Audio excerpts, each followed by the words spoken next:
Hola, en este video vamos a revisar la estructura de la solución del Job Vacancy. El Job Vacancy es una aplicación que está construida con un framework de Ruby que se llama Padrino.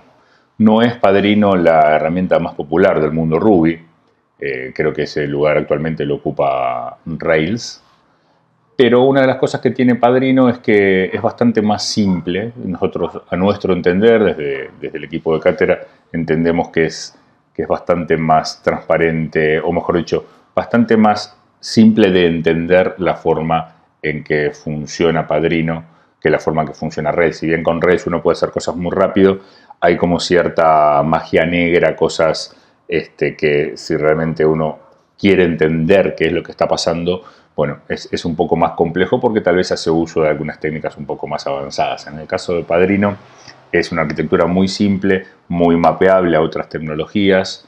Es fácil ver como una analogía con aplicaciones del mismo tipo hechas con Java o con .NET. Bueno, lo primero que vamos a tener en nuestra solución Padrino es esta estructura. Hay algunas cosas que son estándar de Padrino y algunas otras que hemos ajustado nosotros.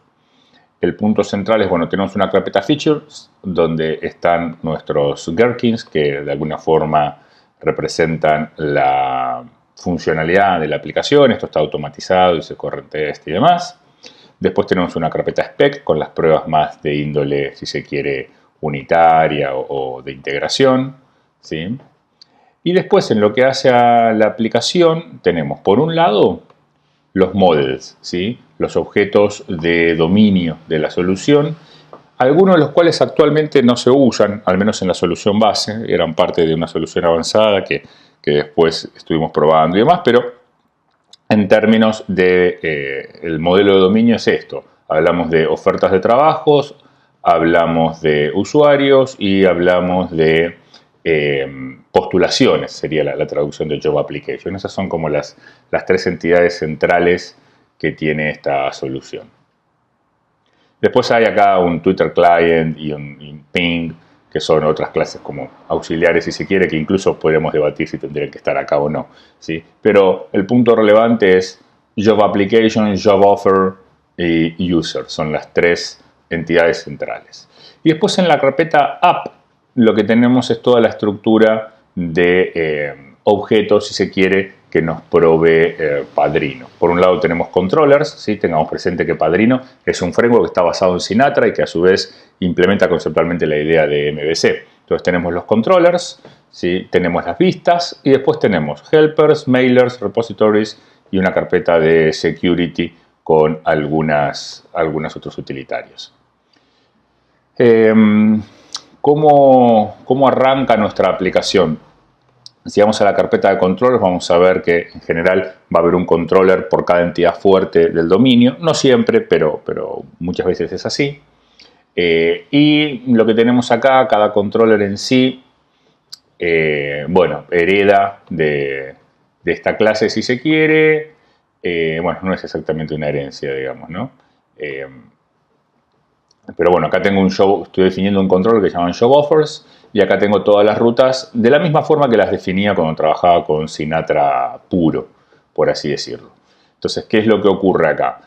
Cuando yo navego la aplicación, esto entra, cuando yo navego /Job Offers, esto entra por este controller y dependiendo de la subruta que yo haya elegido, entrará a My, a Index, a New, ¿sí? Una vez que entra al método del controller, típicamente lo que va a pasar es, va a haber algún tipo de interacción con objetos del modelo, ¿sí? Y después se va a dibujar una vista, ¿sí? Cuando le doy Job Offer, cuando le digo aquí render Job Offers /list, puedo ir a la carpeta Views, buscar Job Offers y buscar List. Y se dibuja esto. ¿Qué es esto? Esto es un archivo de RB, es un template.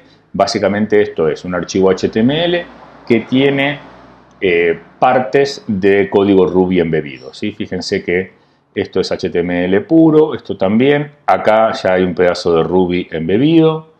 Acá hay otro pedazo de Ruby embebido. Básicamente es la lista de ofertas esta. Entonces, ¿qué es lo que hace?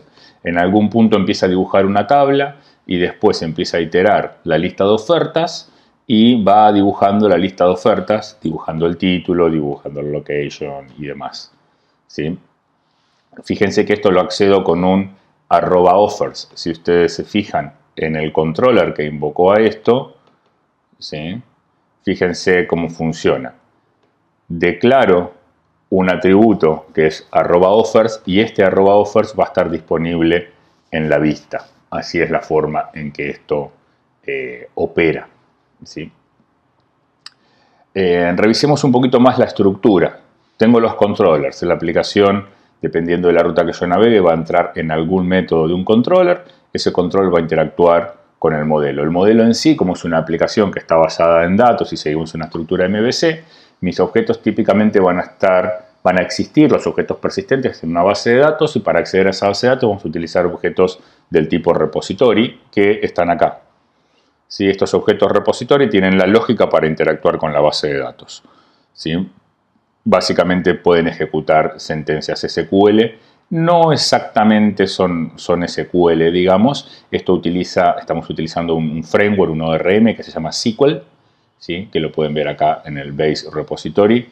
Estamos definiendo toda una serie de métodos y demás que hacen uso de los objetos que nos da SQL, ¿sí? Y tiene la lógica para grabar, recuperar y hacer las operaciones que llevan los objetos a la base de datos ida y vuelta.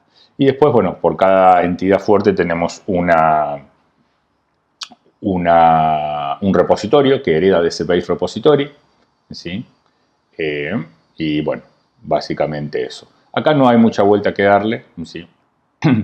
Después tenemos los mailers son objetos que nos van a servir para mandar mails, ¿sí? Acá hay un poco de documentación de cómo funciona esto y demás, ¿sí? Actualmente se está utilizando esto. Y los helpers en general se utilizan para simplificar algunas, como si fueran utilitarios, digamos, ¿no? Tienen distintos usos, algunos para simplificar dibujos, otros para hacer parsing y demás, ¿sí? Algunos de estos archivos, fíjense cómo están escritos, son autogenerados por la solución. O sea, este archivo en sí no tiene nada, ¿sí? ¿Pero por qué existe? Bueno, porque lo generó, el padrino trae un generador de código, ¿sí? Y genera, cuando uno va generando las entidades y demás, va generando helpers y demás, y a veces termina generando algunos archivos que no son necesarios. Lo que uno debería hacer sería limpiar estas cosas si es que efectivamente no le va a poner nada.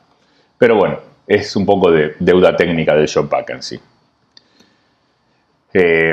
Bueno, básicamente esto es lo que tenemos. Lo que podríamos hacer es chequear un poquito cómo funciona esto usando el debugger, ¿sí? Entonces vamos a intentar hacer eso. Bien, entonces, si queremos debuguear, lo que vamos a ver es lo siguiente. Primero vamos a chequear que tengamos la gema del debugger, gemfile, acá tenemos bybug, con lo cual perfecto.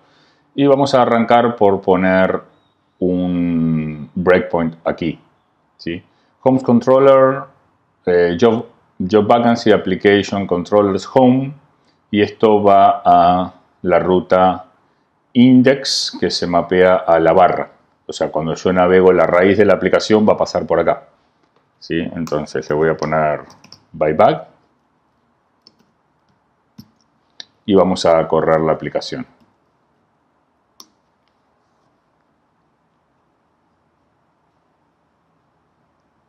Esto ahí levantó, entonces me voy a navegar la aplicación, que ya la tenía cargada acá, localhost 3000, le doy un refresh y veo que aquí frenó el debugger, ¿sí? Y lo que va a hacer esto, fíjense que no hace ninguna interacción con el modelo, simplemente va a hacer un render de home/index, ¿sí? ¿Dónde está eso? Eso está en views, home, index, ¿sí? ¿Qué es lo que hace esto? Bueno, fíjense, ahí tiene un HTML con cierta lógica embebida, ¿sí? Cierto código Ruby. Esto simplemente va a generar una URL dinámicamente, ¿sí? No hace ninguna cosa más, ¿sí? Entonces, si le damos acá Continue, ahí terminó. terminó de cargar. A ver dónde estamos. Estamos acá. Ahora, si ustedes se fijan, van a ver que esto no es un HTML completo, sino que es simplemente un extracto de HTML. De hecho, fíjense, por ejemplo, que esta línea de acá no está en este archivo. ¿Dónde está? Bueno, la realidad es que lo que hace Padrino utiliza un esquema de templates. Entonces tengo un template base que es el layout y acá está definida como la estructura de la página base y después lo que vamos a hacer en cada vista es simplemente definir la parte del medio. Esto fíjense que sí es un archivo HTML completo, ¿sí? Y acá en algún lugar, aquí es donde se va a ir el contenido de cada página en particular. Con lo cual, si yo quiero asegurarme la consistencia, que todas las páginas se vean más o menos igual, lo que voy a hacer es definir un application layout, ¿sí? Y después cada página va a completar la parte del medio. Si yo quiero cambiar algo del layout, lo podría cambiar acá, por ejemplo. Job Vacancy Board by Nico Páez and Associates, por ejemplo. Vamos a meterla acá 2019. Entonces, me voy a venir acá, le vamos a dar un refresh. Bueno, ahora va a quedar colgado por el debugger, ¿sí? Fíjense que ahí vimos la actualización. Bueno, vamos a avanzar un poquito más en la lógica de debugging de esto. Primero vamos a sacar el byteback de acá para que no fastidie. Vamos a poner a correr la aplicación de vuelta.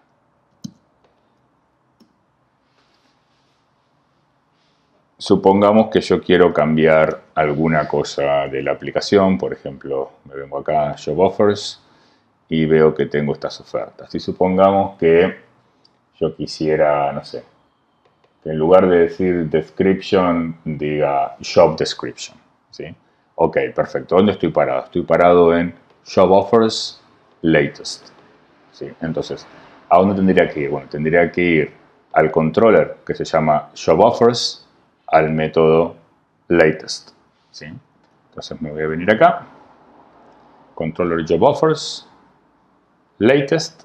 Fíjense lo que hace esto, tira una query, ¿sí? O sea, crea un Job Offer repository y le pide todas las Job Offer que están activas y después hace un render de Job Offer List, ¿sí? Entonces me tengo que ir a Views, Job Offers, List, ¿sí?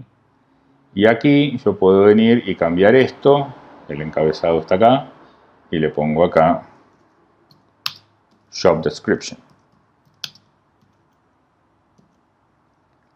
Entonces, recargamos acá Job Description.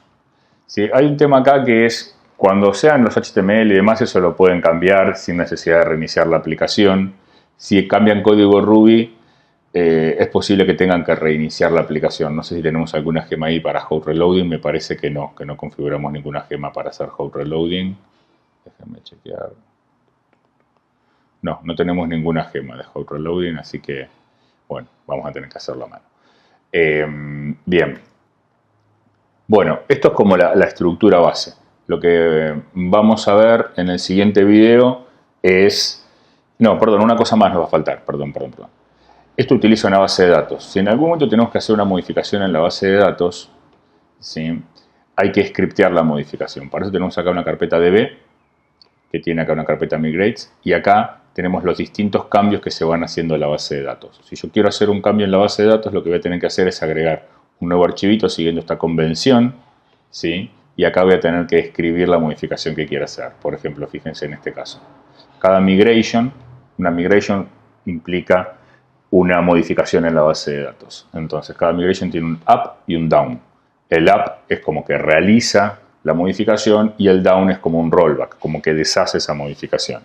Entonces, yo, al realizar la modificación, lo que estoy haciendo en este caso es agregar una columna users. Perdón, estoy agregando una columna a la tabla users que se llama created on y que es de tipo date. Y estoy agregando otra columna a la tabla users que se llama updated on y es de tipo date. Eso lo hago en el up. Entonces en el down, si acá hice un add column, acá hago un drop column, ¿sí? ¿Y cómo se ejecuta esto? Bueno, si ustedes se fijan en el readme, cuando hicieron el setup inicial de la solución, van a ver que les decía que había que ejecutar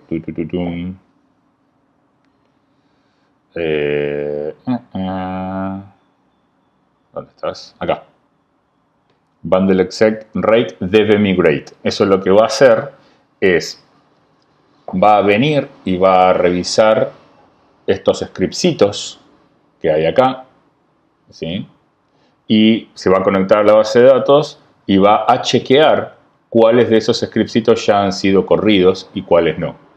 Y el que no haya sido corrido lo va a ejecutar. Básicamente esa es la forma en que esto funciona. Para saber cuáles de estos ya han sido corridos y cuáles no, esta herramienta lo que hace es agrega en la base de datos una tablita extra, ¿sí? Donde va registrando los scripts que corrió, ¿sí? Entonces, si nosotros corriéramos esto ahora, no haría ningún efecto. En el próximo video vamos a mostrar cómo hacer una modificación paso a paso. Pero bueno, por ahora esto es todo.